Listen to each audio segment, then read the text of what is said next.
Magandang araw mga kaibigan. Narito na naman muli ang napakainit na pangyayari sa araw na ito. Zaldi ko sa bago niyang paglalantad, patungkol sa perang ninakaw ng dalawang magpinsan na bilyon-bilyon. Kakapasok lang po ito na balita. November 5, 2025, Part 2. Ito ng bagong pahayag ni Zaldi. So, panoorin natin. Huwag mo akong pigilan sa mga insertions ko. Huwag ka nang makialam sa budget. Na ginagawa ko lang ang mga utos niya tungkol sa mga insertions na sinasabi niyang hindi na raw niya makilala. Nagsabi na pinapa-insert ng mga projects ang Pangulo na worth 50 billion pesos. Naging malinaw sa akin na siya mismo ang nag-utos kila Secretary Mina Pangandaman at Yusek Adrian Bersamin ang gusto niya ng 50 billion pesos na insertion. Ngunit ang sagot ng Pangulo, humingi ka ng bago or dagdag na insertions. Bakit hindi niya agad tinanggal noon pa? Kasi mismo siya ang nagbibigay ng utos. Ako mismo ang nakasaksi at nakausap ng mga taong direktang sangkot. Hindi lang po ang Pangulo ang may insertion sa budget. Pati po si Congressman Sandro Marcos,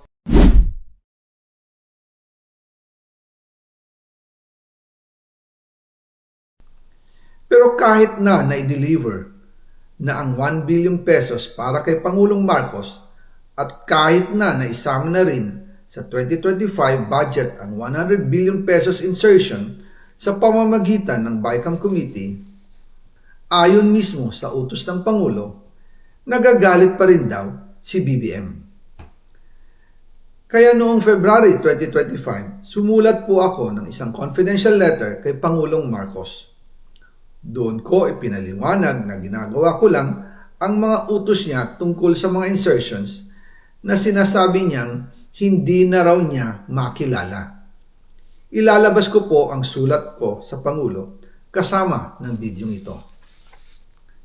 Si Yusek Jojo Cadiz ang nag-ayos ng aming meeting noong March 2025 sa 1201 Aguado Street, tapat ng Malacanang, Gate 4.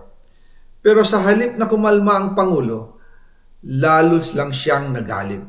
Sa halip na itanggi o linawin niya ang tungkol sa 100 billion insertion, pinagsabihan niya kami ni dating Speaker Romualdez at sa akin mismo, diretsahan niyang sinabi, "Huwag mo akong pigilan sa mga insertions ko.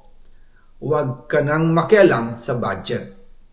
Dahil sa mga binitawang salita sa akin ni BBM, naging malinaw sa akin na siya mismo ang nag-utos kila Secretary Mina Pangandaman at Yusek Adrian Bersamin na ipasok ang 100 billion pesos worth of projects.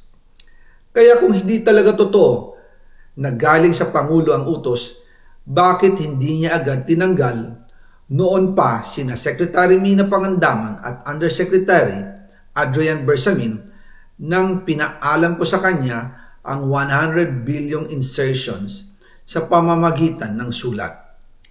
Bakit ngayon lang nila pinag-resign kung kailan nalaman ng publiko ang tungkol dito?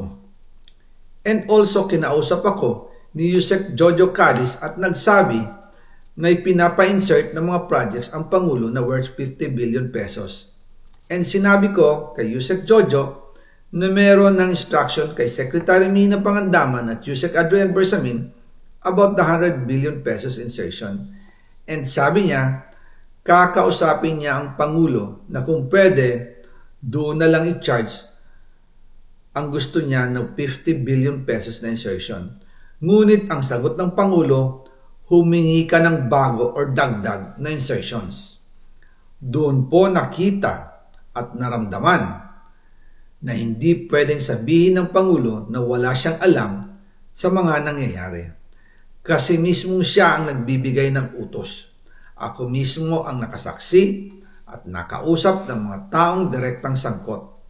Kaya hindi na pwedeng maghugas kamay at magturo na parang inosente. At kung titingnan ninyo ang 2026 budget, may panibago siyang 97 billion insertions. Pero ngayon, ipinasok na mismo sa President's Budget or NEP 2026. Yan po ang kinumpirma ni Secretary Manny Bunoan na may instructions ang Pangulo na magpasok ng 100 billion ulit sa President's Budget, kaya wala na siyang pwedeng ipamigay. Ito ay nalaman ko noong May 2025 sa meeting namin kasama si dating Speaker Romualdez sa number 30 Tamarin Street, Forbes Park. Kaya nang nadiskubre ng House of Representatives ang insertion sa flood control sa 2026 budget, ibinilik namin ang DPWH NEP 2026 dahil mali na ito at panibagong flood control projects na naman. Hindi lang po ang Pangulo ang may insertion sa budget. Pati po si Congressman Sandro Marcos, meron din pong pinapasok taon-taon. Noong 2023, may 9.636 billion pesos. Noong 2024, 20.174 billion pesos. At nitong 2025, 21.127 billion pesos. Lahat-lahat, ang kabuuan ay 50.938 billion pesos. At bawat taon po, sa tuwing dumarating ang BICAM budget process, lagi po may utos si Congressman Sandro na ipasok ang mga proyekto niya. Nalaman ko na lang sa mga contractor na galit siya sa akin nung pinag-uusapan na ang 2025 GAA budget. Ang sabi daw niya, ipatatagal ako at magpa-file ng maraming kaso laban sa akin. Kasi kulang ng 8 billion pesos yung insertion na gusto niyang ipasok.